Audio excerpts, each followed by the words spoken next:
Hi everyone. I'm Malath Abbas, or Mal for short, and thank you.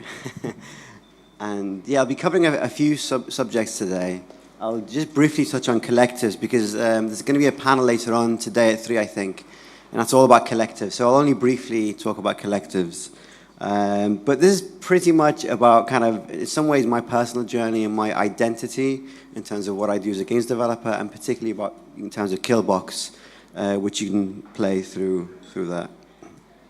So I'm originally from Iraq. I was born in Iraq, in Baghdad, many, many years ago, and I came to the United Kingdom as an asylum seeker, and I feel this is a really important part of my personal journey, and it's one of these things that I just like to put up with any presentation I do with the current climate that, I feel it's quite important to me. And people are quite surprised that Iraq's quite a beautiful place. They don't expect it to be so green and lush.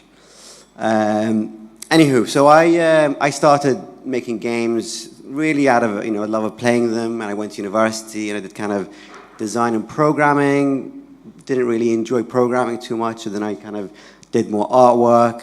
I did a master's in animation. Was more into that, and then as I got jobs in the industry, I kind of started practicing my design elements and kind of slowly honed my skills as a designer, and kind of combining all the different elements. And this is why I love games, because it's such a combination of all these elements coming together. And so I studied in Liverpool, United Kingdom, and then I went to Dundee in Scotland. It's a beautiful tiny city in the north. And Dundee's quite famous for games. Lemmings was made in Dundee. Grand Theft Auto was made in Dundee. So it has a rich history of games development. And that's what attracted me to the city in the first place, primarily for employment. And so during that time, I started to firstly, I was employed by people. Then I started a studio with a few friends of mine. And during this period, I started to experiment, try things, have a bit more fun, think of games in a kind of wider context. And so we started to kind of play with the projections, animations, interactive stuff, all kinds of cool stuff, which then really led me to a particularly interesting project, which myself and the two other guys who worked on this, Tom and Gaz, are here with us as well actually today. So this was a collaboration with the National Theatre of Scotland. So this was games and theatre coming together. And this was out the blue collaboration. They wanted some kind of app, a treasure hunting app to go with the gothic horror piece of theatre. So we said, well, hey guys, we're games designers. We can play around with narrative and do maybe some interesting things. So we developed Other, which was a location-based game on iOS. You can totally download it. It's free. However, it's only playable in Dundee as it's a location-specific game. So that was an interesting challenge and learning. But through this process, I learned a lot about collaboration. I mean, I love collaboration as a games developer anyhow, because I like to work with programmers, artists, designers, audio people, all that, right? But then when I worked with people outside of the game bubble, this really opened my eyes to the true power of collaboration. How ideas can really grow and flourish when you have more interesting creative inputs, especially outside of our little bubble, because some like theatre, they've been doing it for so long, and they have some amazing methodologies and processes that we can benefit from. So as a result of these collaborations, and during my time as a co-founder of a little studio, kind of doing normal indie games, I managed to travel to Toronto, and I visited the guys at Bento Miso, which is an awesome collective co-working space. And that was the inception point of our little collective in Scotland at the moment. So 5 members are actually here. Amaze. So we call it Dundee Games Collective, but we have no official name.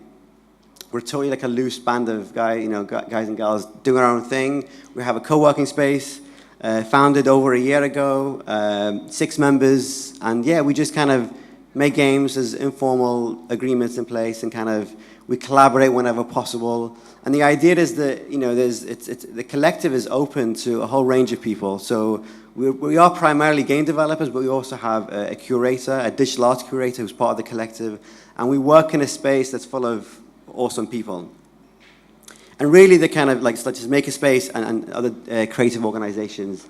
And really the principles driving the collective are kind of trying to do experimental games and new business models to be sustainable as artists, creative work through collaboration, and lastly, the sustainability through diversity, so different art forms coming together to try and learn from each other. And so when we started this collective and co-working space, we invited different people to kind of join in. So here we have the Scottish Dance Theatre. So this is like our national dance organization who came to our collective, and basically we hung around for a whole few days. We spent time in our studio where we basically played a bunch of games. We showed them movement-based games like Joust and Bounden, and even things as like Proteus, just to kind of show them what's possible within the world of games. But then, like vice versa, we also spent time in their dance studio, and we actually did some dance stuff and played games together. So that was, again, very fascinating, and kind of by being so porous, we're able to kind of have more input and output, I believe.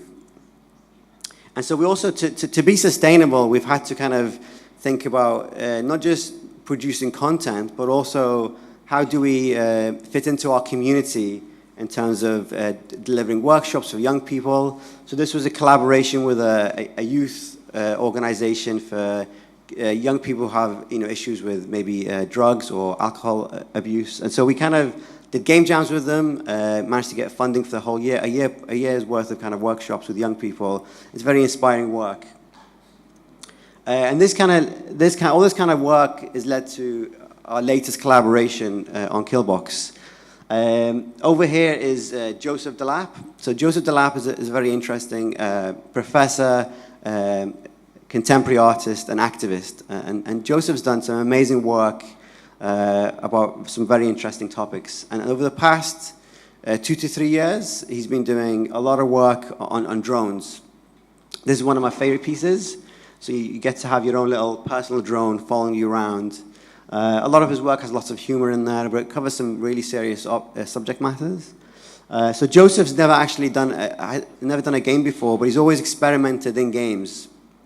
For example, he did a performance piece in America's Army where he'd log into a server and he'd spend 6 hours straight typing in dead soldiers' names, real names, and it would do this kind of performance where you'd get players angry and giving him abuse and stuff. And so it was really interesting performance pieces.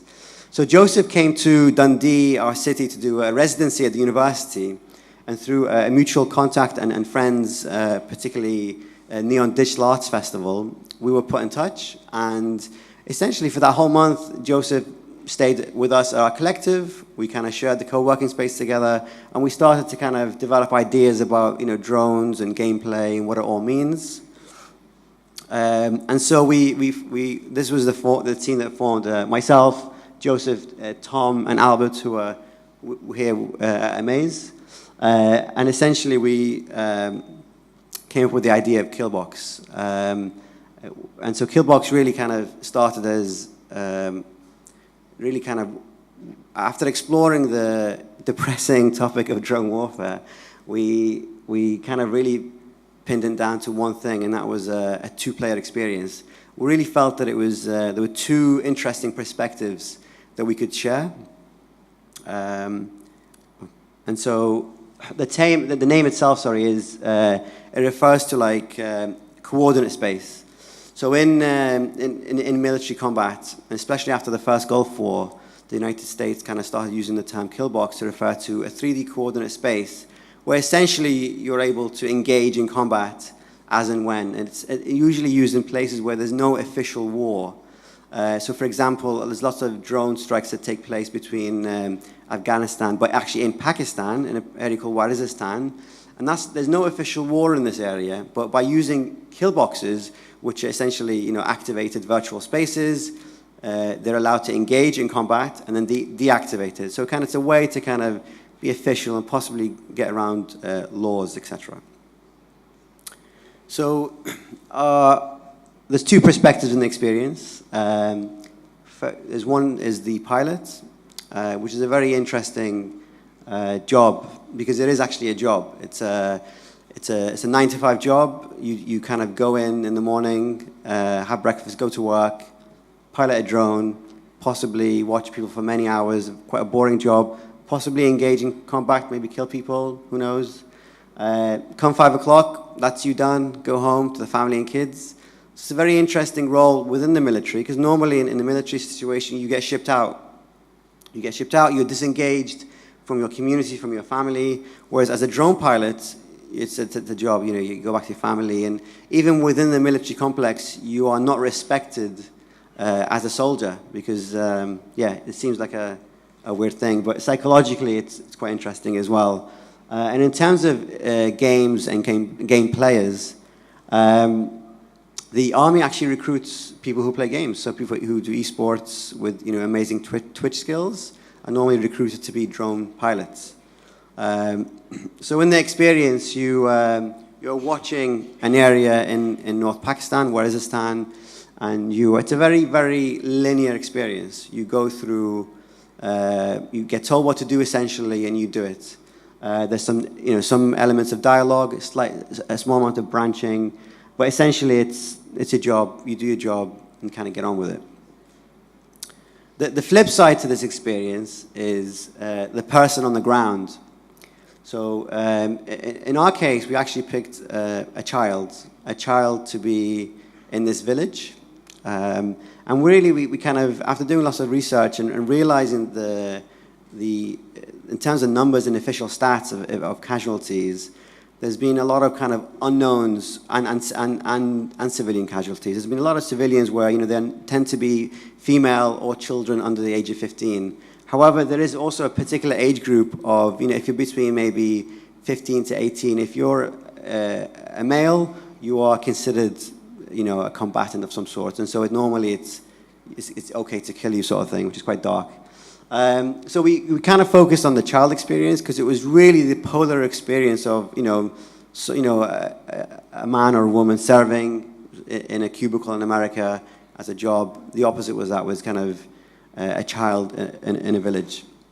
And it's a very, very abstracted aesthetic. So you're a little kind of ball bouncing up and down, quite picturesque scene, music playing. It's quite gamey, but it's also very mysterious. People who play this tend to kind of go, oh, this is fun, what's happening? And, oh, there's things to collect, and they're exploring this kind of landscape, not knowing what's going to happen, sort of thing. So, and I guess, yeah, let me show you. This is kind of the game as an installation, and this is my last slide, but I'm going to talk about this quite a bit. So, making the game, we did it through arts funding. So we managed to secure some funding, initially a very small amount of money to do prototyping, and then after that we spent roughly a month together collaborating to do a arts funding kind of application. And we spent a lot of time trying to justify games as an art form, just because our particular funder, where we live, they're on the kind of fence, the kind of, is this art, is it not art? So thankfully we managed to get some funding. And essentially I think we got it primarily because we're treating this as an installation. So the Maze team have done a wonderful job of presenting the game, and not only this is how we present it. You have two players playing it, you know, at the same time, because it is multiplayer. You play this in the same network, and you face each other as two players. And you know, one will start with as the child, the other as the pilot, and they will swap around at some point. And what's been really interesting as a games designer is we've demoed this at plenty of kind of little exhibitions and galleries, especially in the UK. Any kind of opportunity to show off the game, we've tried to kind of get some testing and get some feedback. And from a design perspective, it's been really fascinating how you know, essentially we built the experience to do a very particular thing, and as we tested it, we realized, you know, things would change, and rightfully so. So one of the biggest things I've learned is that it's quite a dark experience, and you know, some people, especially if you play the villager side, it seems quite fun and jovial, but when people experience the whole thing, it leads to a lot of kind of contemplation and reflection. It can be quite sad. And what's been really fascinating is I think maybe 1 in every 50, maybe 1 in every 100 players actually will refuse to play the game at a particular point where there's a moral choice. And initially I was like, the game designer was like, oh my God, we failed. People don't want to play the game, which is very foolish of me, because then I realized this is actually a very legitimate choice to make, you know, to say, actually, I'm not comfortable with the situation and I want to walk away. And so that was really fascinating. And it happens every time we show the game. So yesterday there was at least, I think, 2, maybe 3 people who refused to play the game, you know, and someone turned to me and said, what do I do? What do I do here? And they were just literally watching the other player move around this world for about 2 minutes, and they were just saying to me, what do I do here?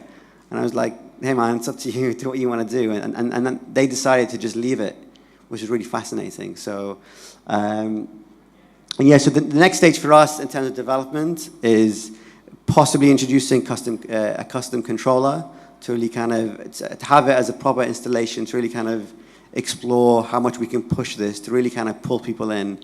We toyed with the idea of having people in a giant red cube and stuff, and who knows, we might still do that, but that's where we're at. Thank you very much. Thanks, Mal.